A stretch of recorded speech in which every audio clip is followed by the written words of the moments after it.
PTI में ज़रा समझ नहीं आ रहा कि क्या चल रहा है। अब लोग आके बरमला कह रहे हैं कि भाई ये सुन्नी इत्तेहाद काउंसिल में जो इत्तेहाद का फैसला था, से इल्हाक का फैसला था, ये तो बानी पीटीआई चेयरमैन का था ही नहीं। और ये तो पता नहीं दूर लोगों ने दूर हो उनसे रहे हैं मुलाकात लोग। की और बाहर आकर ऐलान कर दिया, और उसके ज़ाहिर है अब असरात और उसका खमियाजा भी हमें भुगतना पड़ा है। तो और हो आपको क्या रहा है? ये भी पता है कि तहरीक इंसाफ जो है वो अब तक बल्ले के निशान से तो महरूम है, और सुन्नी इत्तेहाद काउंसिल की सियासी शनाख्त इख्तियार करने का भी पार्टी को अब तक कोई खास फायदा नहीं हुआ, बल्कि फायदा हुआ ही नहीं है। पीटीआई को पेशावर हाई कोर्ट से खुसूसी नशिस्तें मिलने की बड़ी उम्मीद थी, वो भी पूरी नहीं हुई। खुसूसी नशिस्तों के लिए अदालती जंग लड़ने वाले बैरिस्टर अली जफर भी समझते हैं सुन्नी इत्तेहाद काउंसिल से इत्तेहाद का फैसला गलत था, मगर साथ ये भी कहते हैं कि ये फैसला बानी पीटीआई का नहीं था। तो अब सारे ही थोड़ा थोड़ा दूर होना स्टार्ट हो गए हैं। बानी पीटीआई जो है वो तो मजलिस वहदतुल मुस्लिमीन के साथ इत्तेहाद चाहते थे। सुन ले क्या कहा। नेक्स्ट चॉइस जो थी वो MWM की थी, क्योंकि उनके पास भी उन्होंने भी कंटेस्ट किया था इलेक्शन, और उनका भी पार्लियामेंट में एक मेंबर था। तो ये फैसला हो गया था, लेकिन फिर आखिरी मिनट पे तब्दील हो गया और वो सुन्नी इत्तेहाद काउंसिल के पास हो गया। तो ये मेरा ख्याल है गलत फैसला था। जब मैंने इमरान खान साहब से पूछा था उसके बारे में, तो उन्होंने कहा था कि मैंने नहीं चेंज की थी कभी फैसला। कह रहे हैं कि इमरान खान साहब ने कभी अपना फैसला बदला ही नहीं था, वो फिर भी इस बात पर मुत्तफिक थे कि MWM के साथ इत्तेहाद करें। जी, ये यही मुझे इल्म है। तो इमरान खान साहब ने तो फैसला नहीं बदला था अली जफर साहब के मुताबिक। तो फिर कौन लोग थे जिन्होंने आकर खुद से या तो ऐलान कर दिया या क्या हुआ? सुन्नी इत्तेहाद काउंसिल के सरबरा हामिद रजा साहब इस सारी सूरत हाल पर सख्त बरहम है। वो तो ट्विटर पर बड़े सख्त गुस्से में नजर आए। उन्होंने कहा जी हम इत्तेहाद के लिए दरख्वास्त लेकर नहीं गए थे, ये बानी पीटीआई ने खुद की थी और तहरीक इंसाफ को बहरहाल ये एहसास अब हो रहा है। उन्होंने साथ में और भी कुछ लिखा कि पता नहीं मैं कच्चे चट्टे खोलूँ तो बहुत कुछ हो जाएगा, सामने आ जाएगा, लेकिन मैं शोज़ में जाके, हाँ बिल्कुल, मैं शोज़ में जाके बैठ नहीं रहा हूँ। तो उन्होंने कुछ खरी खरी सुना दी। खैर अब पता नहीं पीटीआई को ये एहसास हो रहा है नहीं हो रहा है, लेकिन सूरत हाल तकरीबन यही है कि खाया पिया कुछ नहीं और गिलास तोड़ दिए। ठीक है जी। तो पार्टी का कोई बंदा ये फैसला अभी तक तो हमें नहीं लग रहा कि अपने असर लेने को तैयार है। अब सुन्नी इत्तेहाद काउंसिल को पीटीआई में जम करने का भी सोचा जा रहा है। अच्छा जी, साथ ही आपको बता दें कि कानूनी माहिरीन के मुताबिक तहरीक इंसाफ और सुन्नी इत्तेहाद काउंसिल की ये जो मर्जिंग हो रही है वो इतना भी सादा मामला नहीं है। आईनी और कानूनी तौर पर कई रुकावटें मौजूद हैं। सेक्शन 202 और 215 के तहत वो इलेक्शन कमीशन ऑफ पाकिस्तान की मंजूरी के बगैर वो किसी पार्टी में ज़िम नहीं हो सकते। उसके लिए इलेक्शन कमीशन ऑफ पाकिस्तान की जो है वो उनकी मंजूरी और उनके बहुत लाजमी होगी। लेकिन वो भी बादी नज़र में ऐसा नज़र नहीं आ रहा कि दो पार्टी ज़िम होके और दोबारा तहरीक इंसाफ में वो जाने की कोई गुंजाइश नहीं है। इसके लिए आईनी रुकावटें भी हैं और कानूनी रुकावटें भी हैं। इसी पे बात करेंगे। सेनेटर वलीद इकबाल साहब हमारे साथ मौजूद हैं। शुक्रिया वलीद साहब, आपने वक्त दिया। वलीद साहब ज़रा आप रोशनी डाल सकेंगे?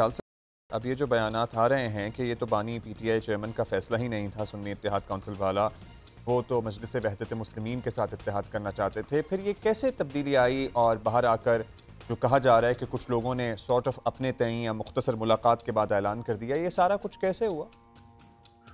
देखिए जी, अब इस पे बहुत सी चीज़ों पे मैं क्योंकि उस गुफ्तगू का हिस्सा नहीं था, कुछ मुशावरत का हिस्सा मैं था, क्योंकि कानूनी मुशावरत मुझसे भी हुई थी जब 8 फरवरी का इलेक्शन के बाद के चंद 5-6 दिन थे। तो इसकी तो मैं कोई इस पर मैं तबसरा इसलिए नहीं कर सकता क्योंकि मैं किसने किसको क्या कहा, ये तो वही जो अंग्रेजी का मुहावरा। बट आपका मशवरा क्या था जब आपसे मशवरा लिया गया? इसमें खान साहब इन्वॉल्व तो होंगे ना, उनकी हाँ या ना के बगैर तो हम भी नहीं एक्सपेक्ट करते कि कुछ पार्टी में होगा। जी, मेरे तो ख्याल में ऐसा दुरुस्त है। और अब इसमें तो जब तक बानी पीटीआई जो है वो रिहानी होते हैं और वो खुद आके को बयान नहीं देते, हमें 100% जो है इसका अंदाजा नहीं हो सकेगा। लेकिन मैं आपको ये बात बताना चाह रहा हूँ कि ये सारी बात उठी इसलिए है क्योंकि ये मखसूस नशिस्तों के मामले में पेशावर हाई कोर्ट से हमें रिलीफ नहीं मिला। अगर वो रिलीफ मिल गया होता या जो हम तवक्को कर रहे थे और अभी भी सुप्रीम कोर्ट में हमने जाना है, तो वो फिर ये सारी बातें ना उठती और कि जी वो अंग्रेजी का एक तो ये अंग्रेजी के मैं 2 मुहावरे बोलना चाह रहा हूँ। एक तो मैंने कहा ना वो ही सेड शी सेड वाली बात जो है वो शुरू हो गई है अब, और दूसरी है कि जी एक और मुहावरा होता है, सक्सेस हैज 1000 फादर्स।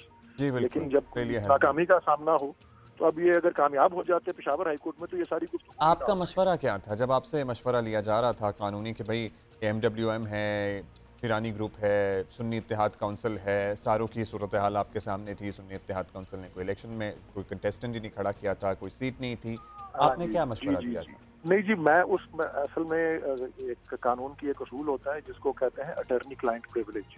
तो जो एक कानूनी माहिर या एक कानूनी मुशीर के तौर पे कोई मशवरा दिया जाए किसी क्लाइंट को जिसकी जो ये सूरत हाल यहाँ है, तो वो वकील जो है वो ये प्रोटेक्टेड होता है, मैं उसको दोहरा नहीं सकता, मेरा क्लाइंट उसको दोहरा सकता है, यानी कि पार्टी को जिसको मैंने मशवरा दिया था वो। बट आप पार्टी रहनुमा भी तो है ना, उस हैसियत में हमें बता दें। जी, मैं वैसे आपको इसके अमूमी बात कर देता हूँ। ये सारा मामला जो है इसमें देखें, हम इतनी बड़ी तादाद में आज़ाद उम्मीदवार लड़े और वोटर्स ने बहुत बड़ा सरप्राइज दिया 8 फरवरी को, और यहाँ भी बड़ी बातें हो रही थी, जिस तरह फैसल वाडा कहते थे कि जी पीछे 20-25 लोग रह जाएंगे, ये सारे जो है ये दबाव या उसके नीचे लालच के नीचे जो है वो कहीं और पार्टियों में चले जाएंगे।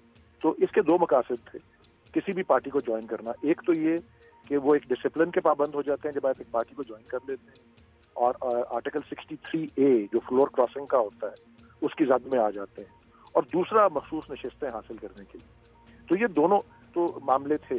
तो मखसूस नशिस्तें हासिल करने के लिए ये एक चैलेंज जरूर समझा गया था कि जी किसी ऐसी पार्टी में जाएं कि जिसने कोई ना कोई नशिस्त जीती भी हो और उसके साथ साथ उसने कोई फहरिस्त भी दी हो, और ये ऐसी पार्टी में जाना जिसने फहरिस्त ना दी हो, उसमें ये यकीनन चैलेंजेस थे। हालांकि कानून में ना तो सिर्फ गुंजाइश मौजूद है, आईन और कानून में गुंजाइश मौजूद है अगर एक पार्टी ने फहरिस्त ना दी हो, और उसके प्रेसिडेंट भी मौजूद है।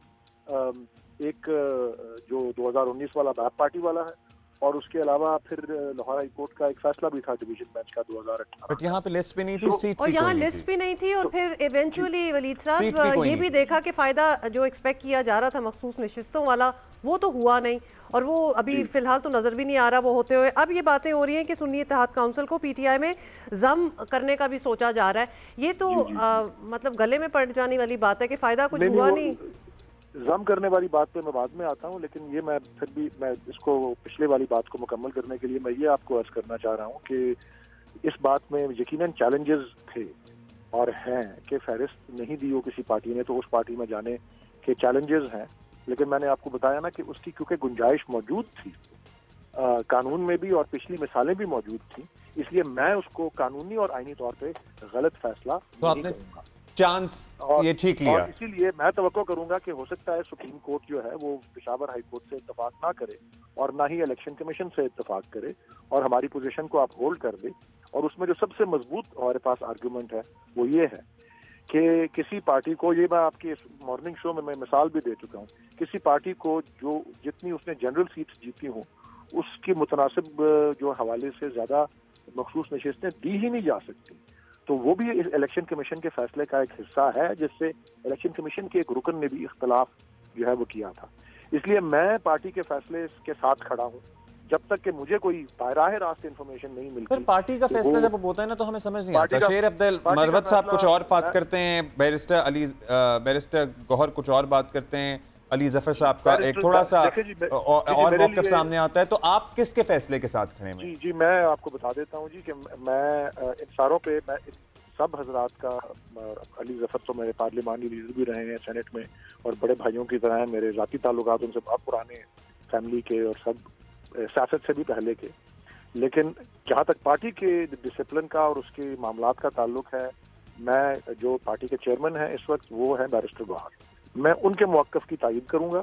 और मैं क्योंकि फैसला हो चुका है, वो जिस तरह कायद आज़म ने कहा था ना, you take a decision and make it right, तो अभी भी सुप्रीम कोर्ट का फोरम मौजूद है और अभी बाकी है और उसकी तरफ रुजू जो है उस पर मुकम्मल हमारा फोकस होना चाहिए, बिकॉज इससे ये जो है मामला हल हो सकता है और मखसूस नशिस्तों वाली जो रिवर्स हो सकती है जो सारी चीज़ है। और दूसरी मैं एक और बात अब कर दूँ, ये सारी बात जो है ना ये इस वक्त एकेडमिक हो गई है, इसलिए कि आइन भी ये कहता है कि एक बार आप इन पार्टी ज्वाइन कर ली है तो उसे आप बैक ट्रैक नहीं कर सकते। अब हम SIC में चले गए हैं हमारे इंडिपेंडेंट्स, तो उससे वापसी नहीं है, तो उस पर के जी वो मैं मिर्जा गालिब का शेयर अर्ज करता हूँ कि हुई मुद्दत के गालिब मर गया पर याद आता है, वो हर एक बात पे कहना कि यूं होता तो क्या होता।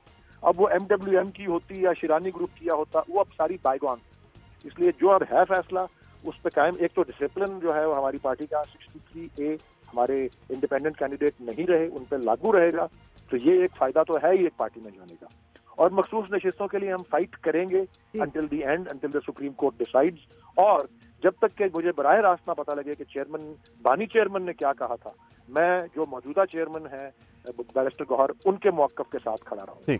अच्छा वरीद साहब, अब ये भी बताएं, हम जो सारी ये बातें कर रहे हैं, तो क्लियरली तहरीक इंसाफ को इस वक्त पार्टी के अंदरूनी मसाइल के अलावा कई कानूनी महाजों पर भी ऑब्वियसली एक जंग ही लड़ी जा रही है। तो इस जंग में आप एक बहुत फाइस्टी किस्म की ऑपोजिशन नंबर 1 कैसे करेंगे? नंबर 2, 23 मार्च को एक जलसे का जो ऐलान किया हुआ है कि एक बहुत बड़ा जलसा होना है, उसके हवाले से कोई हमें डिटेल दें, व्हाट इज़ द प्लान, होना क्या है?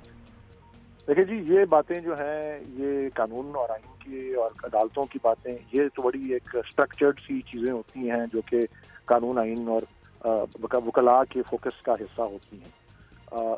ये जो आप कह रहे हैं कि एक फाइस्टी ऑपोजिशन और ये जलसे जुलूस करना, यस, ये भी एक लिहाज से स्ट्रक्चर्ड होती भी हैं, लेकिन इसमें जो है वो जोशो जज्बा और एक ट्रैक रिकॉर्ड और वो सारी चीज़ें हैं। तो इसमें मुझे हमारी पार्टी की हिस्ट्री जानते हुए और हमारी पार्टी का जो रहा है पॉपुलर सपोर्ट, और उस पॉपुलर सपोर्ट को चैनलाइज करके जलसों के रूप में लाना और हर फोरम के ऊपर अपनी आवाज़ बुलंद करना, इससे ज़्यादा ऊंची आवाज़ या बुलंद आवाज़ जो है वो किसी पार्टी की नहीं है। तो मुझे उसमें कोई वो अंदेशा नहीं है कि किसी किस्म की हमें मुश्किलात का सामना होगा। ये दो मुख्तलिफ अलहदा चीज़ें हैं। वकला जो हैं वो कानून आइन की बातें करेंगे जहाँ करनी है, और हमारे जो पॉलिटिकल एक्टिविस्ट्स हैं और जो हमारे मेंबरान पार्लियामेंट हैं वो अपना हर फोरम पे जो हम अपनी आवाज़ बुलंद करना चाहते हैं करेंगे। यस, मैं ये इसको तस्लीम करता हूँ इस बात को कि क्योंकि हमारे बानी चेयरमैन इस वक्त कैद में हैं, तो एक फादर फिगर और एक जो उसको सब मामलात को इकट्ठा रखने वाला और इंतशार से बचाने वाला शख्स जो है, वो इस वक्त उसका साया हमारे सर पे मौजूद नहीं है एज ए फ्री मैन। लेकिन उन हालात के बावजूद आप देख लें कि अल्लाह ताला ने किस तरह हमें सुरखरू किया है और आगे भी सुरखरू करेगा। एक दफा फिर, सॉरी लास्ट टाइम, 23 मार्च का बता दें प्लान क्या है? मतलब ऑब्वियसली जब जलसे का अनाउंसमेंट हो जाती है तो हमें जरा ये भी पता होना चाहिए ना कि exactly how you are planning to go about it, what kind of जलसा?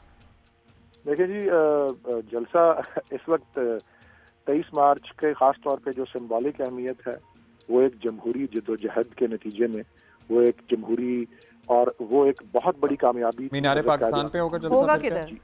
जी वो मेरे ख्याल में उसका अभी इस्लामाबाद में होगा, उसकी तफसीलात अभी सामने आएंगी, लेकिन जो इसकी सिंबॉलिक अहमियत है वो कहीं भी हो, उसकी सिंबॉलिक अहमियत एक जमहूरी जद्दोजहद के नतीजे में हमें आज़ादी मिली, हमें जो आज़ादी मिली हम उसी का जो है एक मॉडर्न डे के हवाले से उस पर आवाज़ उठाएं। ठीक, thank you sir, thank you.